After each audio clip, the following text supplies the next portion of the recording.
Good morning, welcome to Johnson's Garden Time. Jeremy, as we get to late October, close to cold temperatures, there's some things we need to be doing with our tropical foliage houseplants outside to bring them inside for the winter. You know, a lot of us take our houseplants out for the summer, let them enjoy the natural environment, or we're just, putting in our containers, putting these tropical foliage plants out for the summer, and now's a great time to bring them in if we want to save them for the winter and enjoy them next year. The first thing I always advise people is to do an insect control. Outside of these plants probably don't have too much sign of insects, but there's predatory insects that take care of some of those. But you bring those inside, there can be an explosion of that population.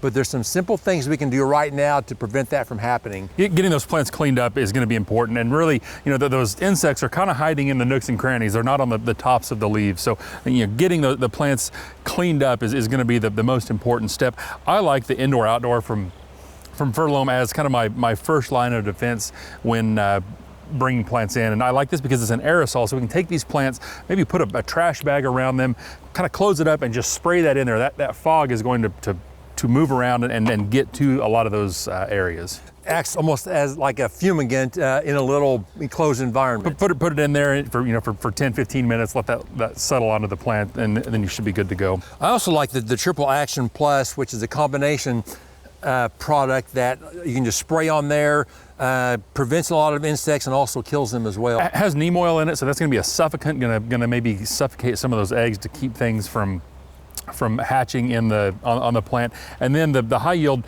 systemic insect granules are something we can just put in on the soil. Plant's going to take that up, so if you get anything starting to munch on those plants, it's going to kill it that way. And it's a great product to use as you're going to repot those plants, and now's a great time to do that. Outside, you're going to get the dirt on the patio, wash it off, easy to do outside. These plants grow all summer. I've got a pothos here that you can see it's very root bound. Probably time to step this up into a larger container. Now I like to go up maybe 1 to 2 pot sizes. So this is a 6-inch pot, so I wouldn't go any more than maybe a 10-inch with that, because it's going to be difficult to manage moisture. Okay, I like the Furlome Ultimate potting mix and incorporating the insecticide granules in at the same time. We've got the Nature Source is one of my favorite plant foods for our house plants. It's one we use in our greenhouses as well. But you don't need a lot of feed during the winter months. We don't want to encourage a lot of growth. We just want to kind of maintain the health. Okay, we've got everything you need for winterization of your house plants, from products to soil to containers. So come and see us. We're glad to help you. Thanks for watching, and we'll see you next time.